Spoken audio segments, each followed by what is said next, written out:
فیکٹیچیوڈ کے معزز ناظرین کو السلام علیکم۔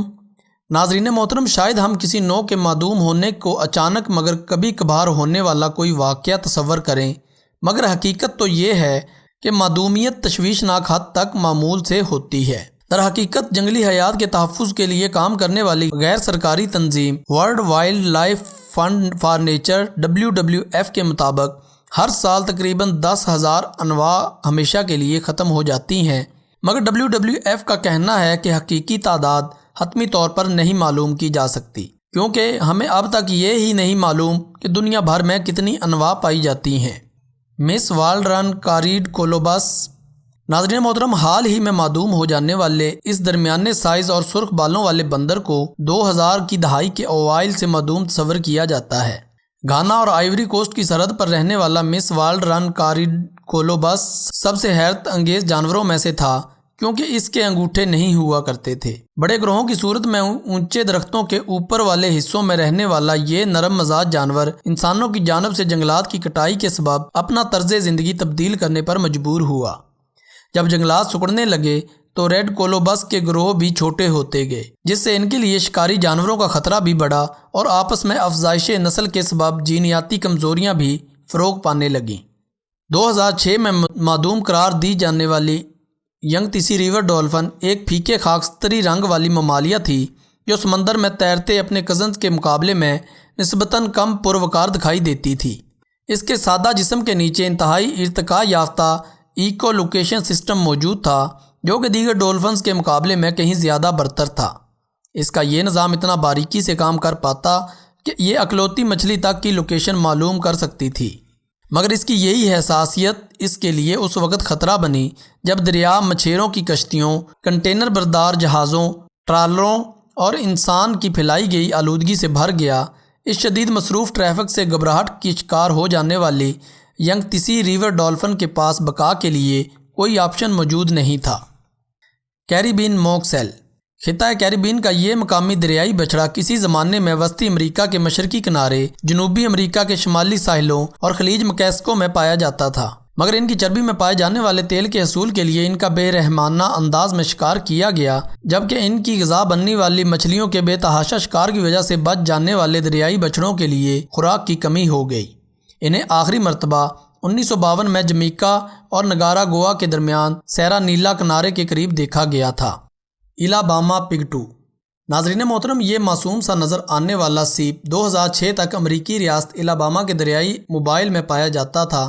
اسے یہ نام اس لیے دیا گیا کیونکہ یہ سور کے پیر جیسا دکھائی دیتا تھا، مگر یہ آلودہ دریا کا پانی فلٹر کیا کرتا تھا، لیکن آلودگی پھر اتنی زیادہ ہو گئی کہ پگٹو اسے مزید نہ جھیل پایا۔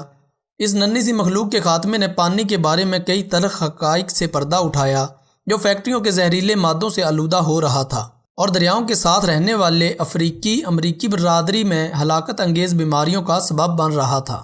ڈوڈو۔ ناظرین محترم، سب سے مشہور مگر معدوم پرندہ ہونا شاید ایک عجیب سا اعزاز ہو، مگر ڈائنوسارز کے علاوہ ڈوڈو ایک طویل عرصے سے معدوم ہو چکی ایسی نسل ہے جسے سبھی جانتے ہیں۔ کارٹون کردار ڈیفی ڈک جیسے دکھائی دینے والا یہ پرندہ کسی زمانے میں جزیرہ ماریشس میں رہا کرتا تھا۔ اڑ نہ سکنے والے اس پرندے کی فطرت میں کوئی شکاری نہیں پائے جاتے تھے۔ جب انسان ماریشس تک پہنچے تو اپنے ساتھ دیگر جانور اور گوشت کے لیے اپنی بھوک بھی اپنے ہمراہ لے کر آئے۔ ان کے سامنے ڈوڈو زیادہ عرصے تک باقی نہ رہ سکے۔ آخری ڈوڈو 18ویں صدی کے اوائل میں ہلاک ہوا تھا۔ سٹیلر سی کاؤ۔ ناظرین محترم، سمندری گائے مناٹی اور ڈونگوں کی طرح ہی نظر آتی تھی، مگر یہ ان سے کہیں زیادہ بڑی ہوا کرتی۔ سٹیلر کی سمندری گائے کا سائز 9 میٹر تک ہو سکتا تھا۔ اس کی شاندار وضع قطع خال اور قیمتی چربی کی وجہ سے یہ شکاریوں کا ہدف بنا رہا۔ بظاہر اس کا ذائقہ بادام کے تیل میں بھگوئے ہوئے بیف کے جیسا تھا۔ مانا جاتا ہے کہ ان کا خاتمہ شکار اور ان کی غذائی ماحول میں تبدیلیوں کی وجہ سے ڈوڈو کے معدوم ہونے کے کچھ ہی عرصے بعد ہوا۔ کواگا۔ ناظرین محترم، بیچارے کواگا کی غیر معمولی خوبصورتی ہی اس کی معدومیت کی وجہ بنی۔ اس دل آویز افریقی جانور کا سامنے کا آدھا حصہ زیبرا کی طرح دھاری دار تھا، مگر یہ دھاریاں پیچھے کی جانب مٹتی ختم ہو جاتی اور پچھلا حصہ گھوڑے کی طرح سادہ اور بھورا ہوتا تھا۔ اس کی حیران کن وضع کی وجہ سے اس قدر غیر قانونی شکار کیا گیا کہ یہ معدوم ہو گئے۔ ان میں سے آخری 1880 کی دہائی میں قید میں ہلاک ہوا۔ آئرش ایلک۔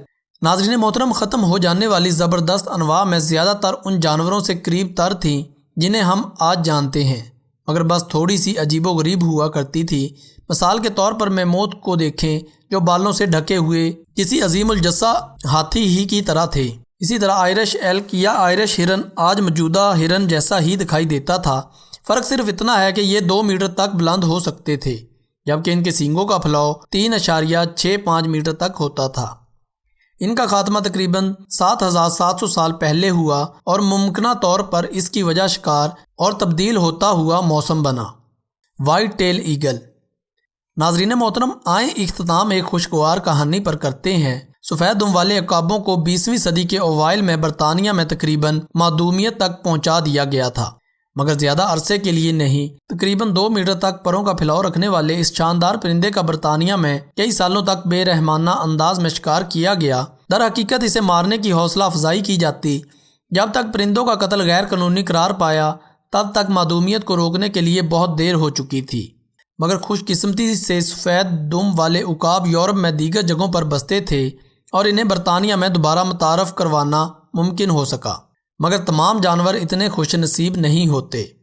ناظرین محترم، آج تک کے لیے اتنا ہی۔ اگلی ویڈیو تک کے لیے اجازت دیجیے۔ اللہ حافظ۔